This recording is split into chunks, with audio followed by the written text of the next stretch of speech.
Assalamualaikum warahmatullahi wabarakatuh. Perkenalkan, nama saya Fatrian Deprizal Adi Pratama dari kelas MNJ 22B dengan NPM 224111145. Saya akan menjelaskan materi tentang manajemen persediaan.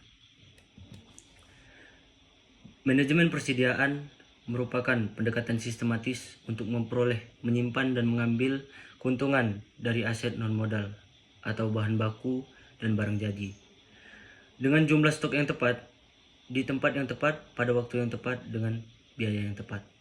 Sederhananya, perusahaan akan dapat mengontrol bahan baku serta produksi pada level yang sesuai agar tidak menimbulkan kelebihan atau kekurangan stok yang berakibat pada kerugian.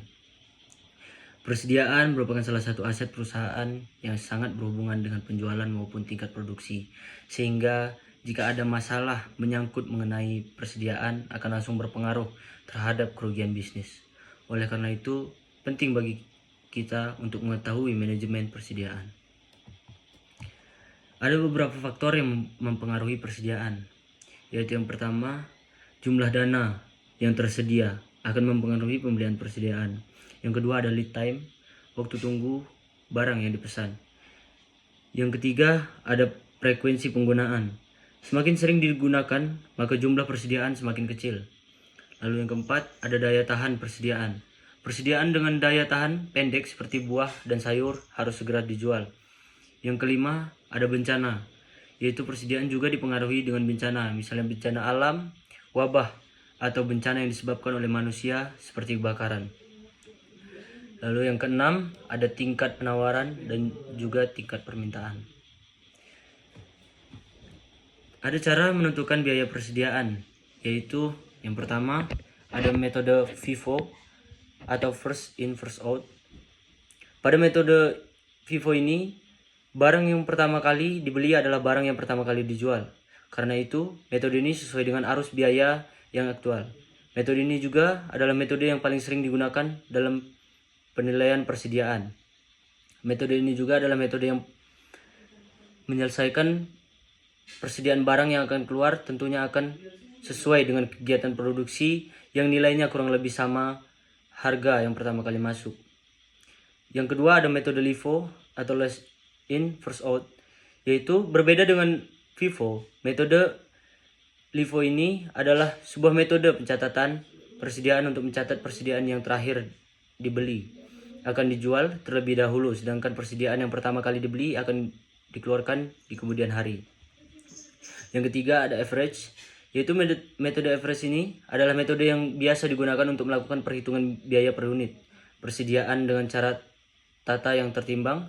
Caranya dengan membagi jumlah biaya barang yang tersedia untuk dijual dengan jumlah unit yang akan dijual sehingga dapatlah biaya rata-rata per unit. Setelah mengetahui biaya rata-rata per unit, maka langkah terakhir adalah dengan menghitung persediaan akhir dan beban pokok penjualan. Baik, yaitu ada tujuan dan fungsi manajemen persediaan. Tujuan dari manajemen persediaan adalah menyediakan persediaan dengan biaya yang minimum. Tidak hanya itu, terdapat banyak tujuan lain yang dapat Anda manfaatkan dengan melakukan manajemen persediaan. Di antaranya, yaitu memastikan persediaan tersedia atau safety stock, lalu mengurangi risiko keterlambatan dalam pengiriman serta risiko harga yang fluktuatif, memperoleh diskon dari pesanan dalam jumlah yang banyak, menyesuaikan pembelian dengan jadwal produksi, lalu mengantisipasi perubahan yang terjadi pada penawaran maupun permintaan, mengantisipasi permintaan mendadak, dan menjaga jumlah persediaan yang tersedia musiman, sehingga ketika barang sedang tidak musim, perusahaan masih memiliki persediaan.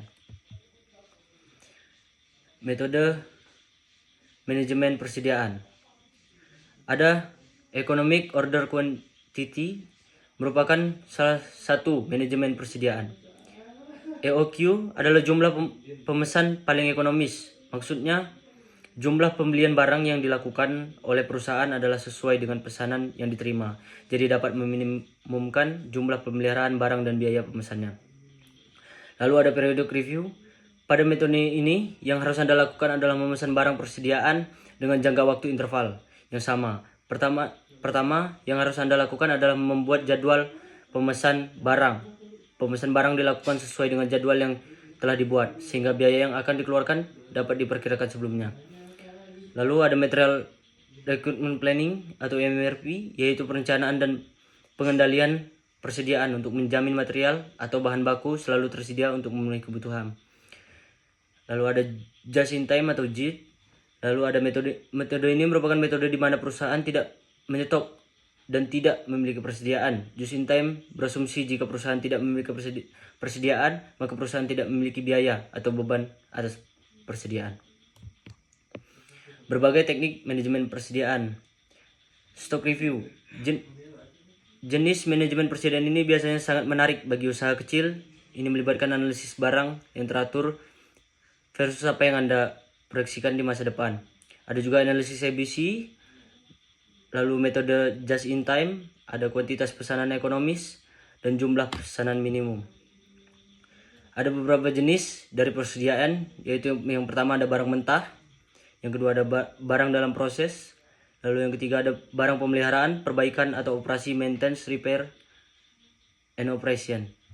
Lalu yang terakhir ada barang jadi.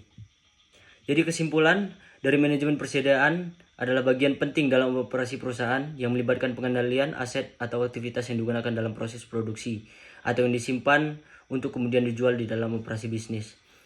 Tujuan manajemen persediaan adalah untuk mengindikasikan barang dagang yang disimpan untuk kemudian dijual dan bahan yang digunakan dalam proses produksi atau yang disimpan untuk tujuan tersebut. Baik, sekian penjelasan yang dapat saya sampaikan. Wassalamualaikum warahmatullahi wabarakatuh.